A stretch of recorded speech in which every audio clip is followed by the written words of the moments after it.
Okay, hi, let's do this thing. I did this last year too, basically books. I have them. I am going to be showing to you them because book hauls, and people like those, except for they didn't like it last year, but like, that's okay, I don't care. I just do this for fun. Yeah, where have I been? I don't care.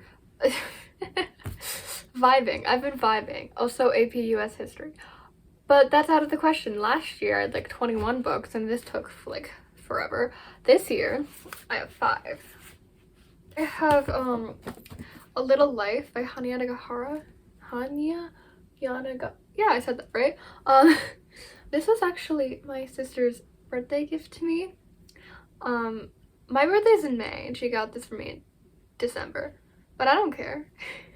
I really didn't expect her to give me anything, so I was pretty happy. Basically, this is a book that I've wanted to read for a while because it's long and people say it's really good, and I want a book that I can like lose myself in because frankly escapism is great. It's great. And I hear it's completely heart-wrenching, and honestly I also rely on books not only to give me escapism but to make me feel emotions. So this is going to be pretty much a win for me. I hope. I like the cover that much. I don't really understand it. But I will eventually. I hope so. If I read this. Again, it's like 800 pages long. That's a lot. But I'm dedicated, so I will eventually think about reading it. Low-key, this video is making me like the length of my hair a lot. It's growing. But then again, you haven't seen it super short because I wasn't filming. What was that? I don't care. Next, gone. Moving on. Have to keep moving. Frederick Bachman, Us Against You. I've read 3 Frederick Bachman books. It's Bachman, right? It's not Bachman. I don't care. I've been saying that so much in this video. I've been trying to act like I don't give a fuck. Hi, I'm Ella, and this is a book I got, and it's called Us Against You by Frederick Bachman, and it is a sequel to one of my favorite books of this year, Beartown, which was like so good that I can't even put it into words. It was just so moving, and I loved it. I read the one book, like the one novella, and every day the way home gets longer and longer, and honestly wasn't my fave. But that's okay. Not everything has to be for me. Then I read Anxious People, and I also really liked that. I found it really interesting, considering the subject matter. It was really fun, and I didn't expect it, but it was like entertained me and like brought me places, and it was kind of a fun family thing, so I liked it. But that is a review of this book. This book, I have no clue what it's about. I just know that it's a sequel to Beartown, and Beartown like it's really heavy and it dealt with a lot of things.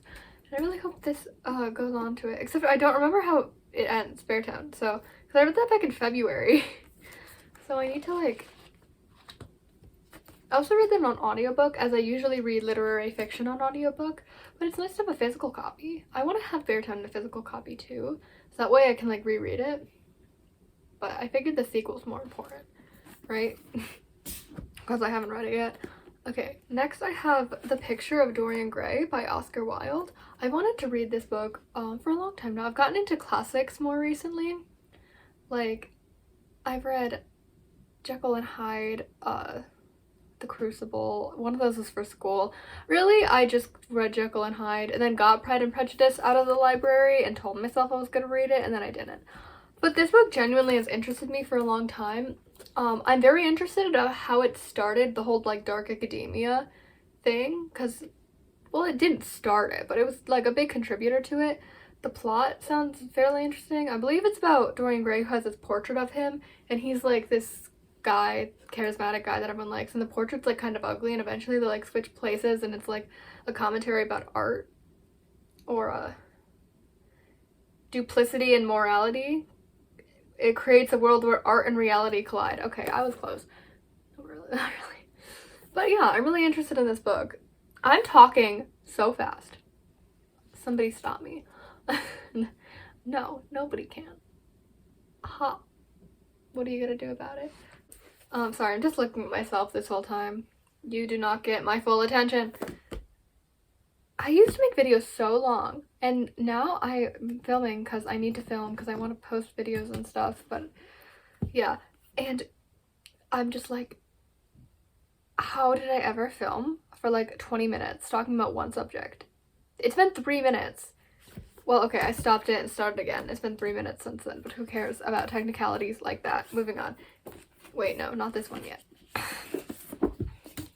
She's Too Pretty to Burn by Wendy Hurd is a inspired by The Picture of Dorian Gray, where it's about how art and world collide. And I actually read this book. First of all, it's really pretty. It's like a gorgeous book. It's really gorgeous reading it too, but I'm not here to review it. I was really interested to get this book because I wanted to read The Picture of Dorian Gray, and I was like, oh, I can read that first. Then I didn't read that first. But I read this book. It's really good. It's like these three people. There's Nico, Veronica, and Mick. And it's about them and their problems and how they get caught up in art and corruption. A lot of corruption. Oh yeah, there's lots of death. I forgot to mention this is like a thriller. Or a psychological thriller. And honestly, it's pretty good. I know I made that whole video a year ago totally bashing all YA thrillers. But like, maybe it's because I did not go into this expecting a thriller. I went into expecting a YA book. And I think both on a YA level and a thriller level, it did a good job. And I recommend it. Lastly, I have a book that I don't think many people have heard about. It's a 2021 release, and it's called Any Place But Here by Sarah Van Name. I read The Goodbye Summer by Sarah Van Name, and I like did not expect to like it very much because it seemed like a very like basic. I'm saying like so much this video. I don't care. But also saying that was me mocking myself. I don't know if you noticed.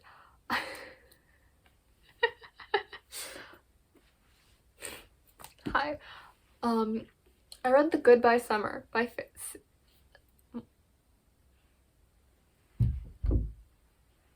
I have read The Goodbye Summer by Sarah Van Name last May, and I really liked it. I didn't expect to like it because it seemed like a very basic YA book, and I'm kind of growing away from YA. I don't really know what I'm growing into, but honestly, I don't have time to figure that out.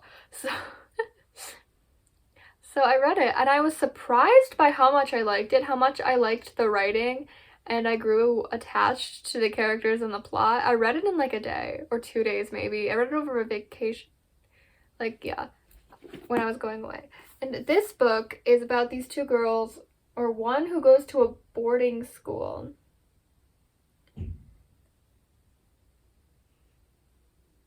And it's like, I think it's a mysterious about finding out where you belong, as I just read on the back.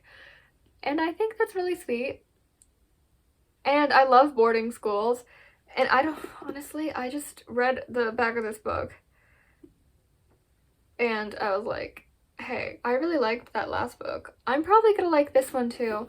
And I haven't heard anyone talk about Sarah Van Name or this book.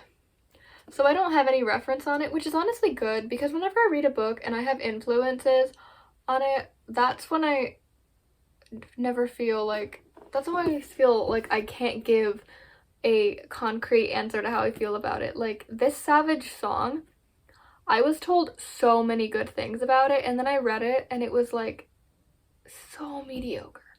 It was so mediocre, and I was so sad. I wanted to like it so much. But then everyone said, Our Dark Duet was like better. I was like, okay. And then I read it and I really liked the first 2 chapters. I was like, I see what everyone's talking about. But then it abandoned everything I liked about it and it got back to stuff I thought was mediocre. I do love V.E. Schwab's characters and like how she writes. Her writing style, some might call it. It is really good. Have you heard me talk about Vision? Okay, we don't need to get into that right now. But yes, Any Place But Here. I'm very excited about it. So yes, these are books. And they all seem like good books, and I'm very excited to read them. Do you know what? I'll do a bonus one.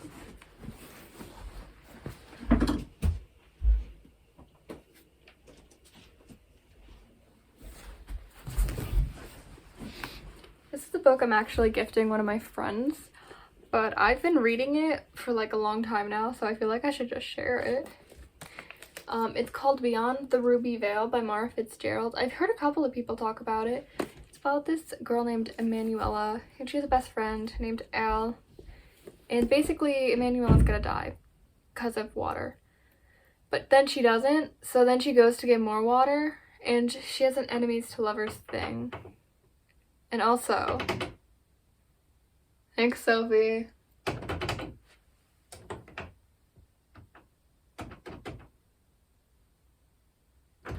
Hello?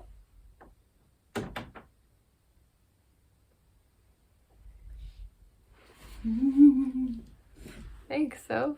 I bought you a tripod. Yes. But then I needed to do a tall thing.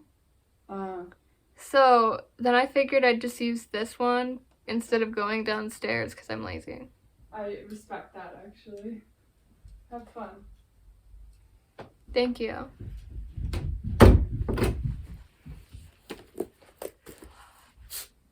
Oh, it's falling out of the thing. Yeah, she has an enemies to lovers thing, I believe. I actually haven't gotten that far yet.